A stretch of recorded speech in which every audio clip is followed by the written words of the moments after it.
Cedric, I think it's time we start gathering more information for this project. I agree. So, do they just eat this stuff raw? I know Inuit people usually eat raw fish and stuff, but we usually cook our foods. How does cooking and fire play a role in the paleo diet? Well, we know that they cook their food. We've had campsites where they have campfires. So there's no doubt about that. And in order to process this, what they did is they probably ate really, really well and even gorged themselves as much as they could once the animal was down. But then they preserved a lot of the meat by smoking it with fire. I hear the paleo diet is all the rage nowadays. I guess you could say these guys were ahead of their time. In many ways they were, but they had to work really hard to be ahead of their time.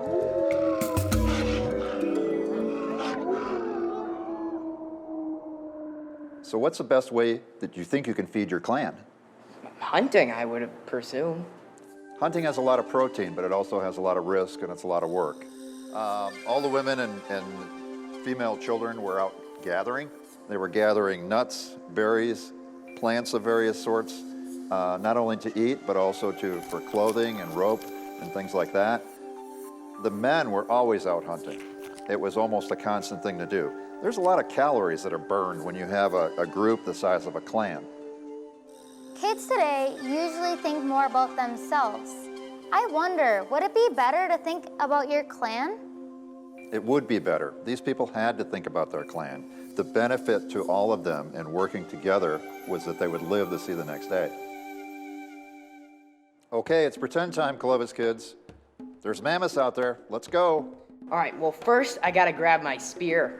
I gotta make sure that blade or spear point is really sharp. Shouldn't you have sharpened it before? Probably. Yeah. I'm gonna bring my skinning knife because I have faith in you, Cedric. Thank you. So what's the plan? Well, we're gonna have to track the animal first. Okay. We're gonna have to follow it. Make sure that we don't get in the way of the wind so that it can smell us. We have to sneak on it. And strike! What if it sees you? Then that will be a problem. That's not good, no.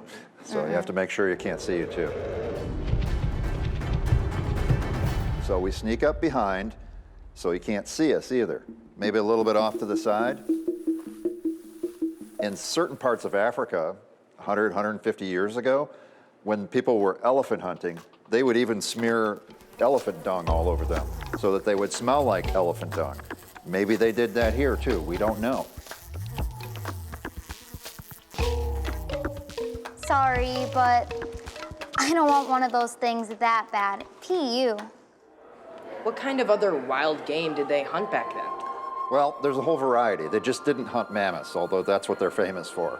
We've got elk, deer, bison, or buffalo. We even have evidence that they hunted horses because horses evolved in North America, just like they hunted camels. Camels evolved in North America as well. So, what type of strength do you need to do all of this? Well, actually, you don't need a lot of strength because you have an atlatl.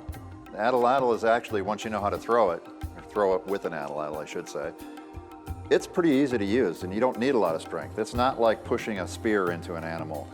It's throwing accurately. So anybody could do it? Pretty much, actually.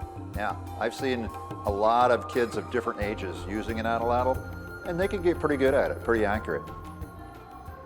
So how do you think modern hunters can even get a sense of what it's like to be a Paleo-Indian? Well, I think the first thing would be to ditch the steel tools and pick up some stone ones. That's a good avenue. But this differs from modern day hunting, because back then they were just hunting the animal for the meat, and they could sometimes overhunt the animal.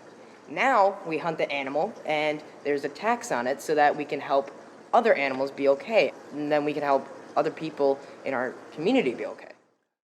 So you're saying we've advanced a little bit? Oh, most definitely. Okay. Yeah, because these people didn't know that. I mean, they didn't know. They saw a lot of these animals on the landscape. They didn't know that their impact would lead to extinction. If it actually did, we don't know for sure, but we think so.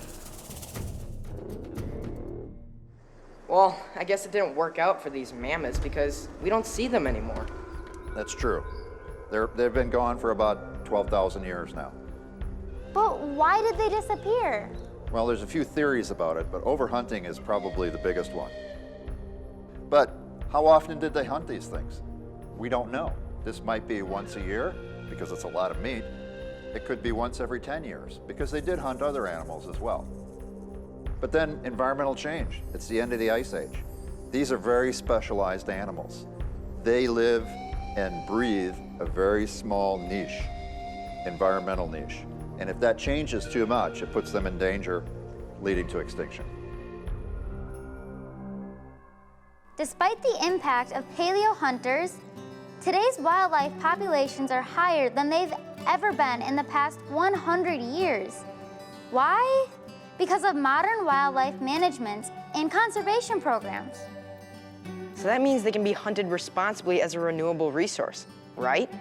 While helping us become more sustainable by using the natural world to get healthy meat instead of the less sustainable industrial world to feed our families. Pretty cool, huh?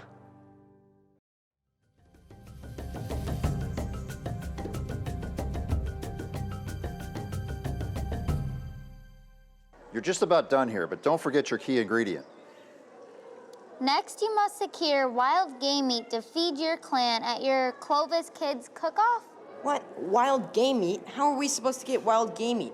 We don't even hunt. Not yet, anyway. Do what Clovis Kids did when they didn't have meat. Like what? They traded with other clans and probably gathered what they could from wild predator kills. What?